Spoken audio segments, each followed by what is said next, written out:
Friends, तो आज हम बात करने वाले हैं अपने क्यूबन मिसाइल्स क्राइसिस टॉपिक की, जो कि हमने अपने जो है इस चैप्टर की सेकंड पार्ट के अंदर जो इसके अंदर से थोड़ा सा रह गया था उसको हम कवर करेंगे और आगे बढ़ेंगे। तो लेट्स स्टार्ट। जो है जॉन एफ कैनेडी उस समय जो है यूएसए के प्रेसिडेंट थे।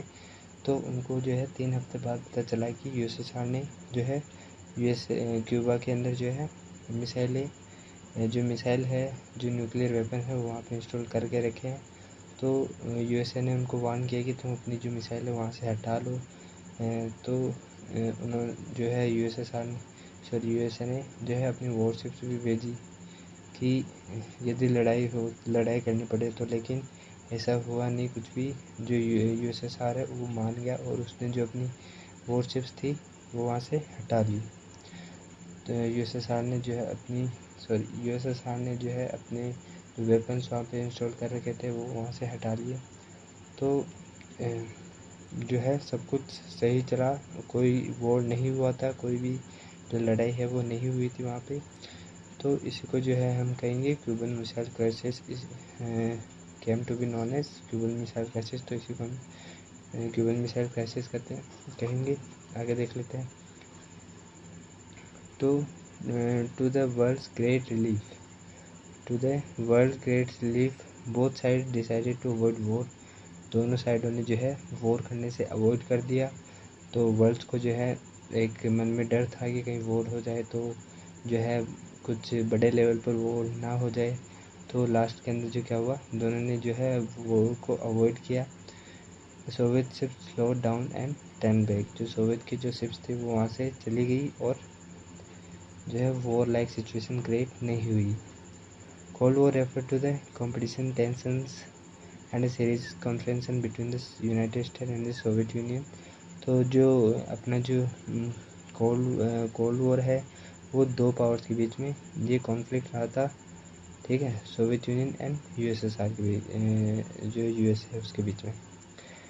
इट नेवर जो है escalated into a hot war that is a full scale war between this 2 powers. तो जो है ये अपना जो है वो कभी हॉट वॉर में चेंज नहीं हुआ था, इसलिए इसका जो नाम है वो अपने जो है कोल्ड वॉर एरा रख दिया गया। तो ये देख लेते हैं हम। The US presented the ideology of liberal democracy and capitalism, जो कि हमने पहले देख लिया था कि यूएसए जो है अपना कौन सा कैपिटलिज्म और लिबरलिज्म दोनों एक ही होता है। तो यूएसए के पास जो आइडियोलॉजी थी वो कैपिटलिज्म की थी, और जो सोवियत यूनियन है उसके पास जो है आइडियोलॉजी सोशलिस्ट की थी। यदि आपको कैपिटलिज्म और सोशलिस्ट के अंदर समझ में नहीं आ रहा है तो प्लीज़ आप जो है मेरी यूट्यूब की वीडियो पर सेकंड पार्ट उसका देख लीजिए, आपको बहुत अच्छे से क्लियर हो जाएगा कि कैपिटलिस्ट और कम्युनिस्ट के बीच में क्या डिफरेंस है। तो आगे हम चलते हैं। What is the cold war. तो कोल्ड वॉर एक्चुअली में है क्या, ठीक है, उसकी भी जो है हमने बैकग्राउंड हिस्ट्री के अंदर बात की थी वीडियो को पार्ट 1 के अंदर। तो जिन्होंने नहीं देखा है वो जाके समझ लें, आपको और अच्छे से क्लियर हो जाएगा। The end of the second world war is landmark is contemporary world politics, ठीक है। तो जो है अपना सेकेंड वर्ल्ड वॉर जो है कब हुआ था, 1939 टू 1945 के बीच में हुआ था।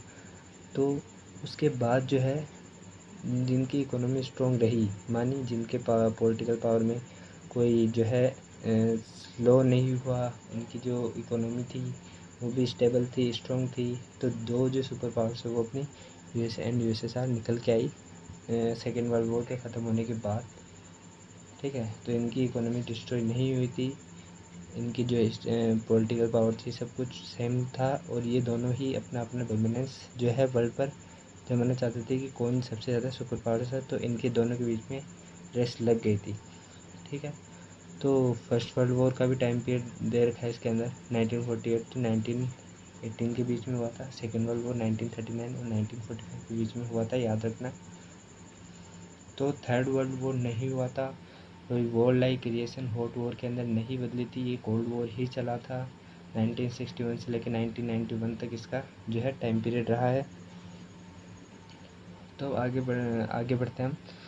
World war ended when United state dropped 2 atomic bombs. जो है आपको पता होगा कि जो वर्ल्ड वॉर है सेकेंड वर्ल्ड वॉर वो कैसे एंड हुआ, तो यूनाइटेड स्टेट ने वो जो है 2 बम को वहाँ पे ड्रॉप किया था। कहाँ पे, हिरोशिमा और नागासाकी जो है जापान है, वहाँ पर 2 एटॉमिक बम को गिराया था। उसके बाद जो है वहाँ की जो पीढ़ियाँ हैं वो आज भी जो है अपाहिज पैदा होती है। ठीक है, तो इस वजह से जो है आप देख सकते हैं एटॉमिक बॉम्ब है वो कितना जो है ख़तरनाक होता था। ये तो एटॉमिक बॉम्ब है, बाकी जो न्यूक्लियर जो बॉम्ब होता है वो तो इससे कई हज़ार गुना जो है बहुत जो है पावरफुल था। न्यूक्लियर वेपन अगर चल जाता तो पूरी दुनिया जो है डिस्ट्रॉय हो सकती थी। तो so morse that United State was supreme. तो जो है सबका अलग अलग अपना जो है मान था। The end of the second world war, the rise of 2 new powers on the global stage. United States and the Soviet Union become the greatest power of the world with the ability to influence anywhere on the earth। पूरे अर्थ के अंदर इन 2 ही power के पास जो है शक्तिशाली हथियार थे, और ये दोनों ही सबसे जो है सुप्रीम मानी जाती थी। तो यहाँ से एक क्वेश्चन बन सकता है, हिरोशिमा जो है वहाँ हिरोशिमा पे जो बम गिराया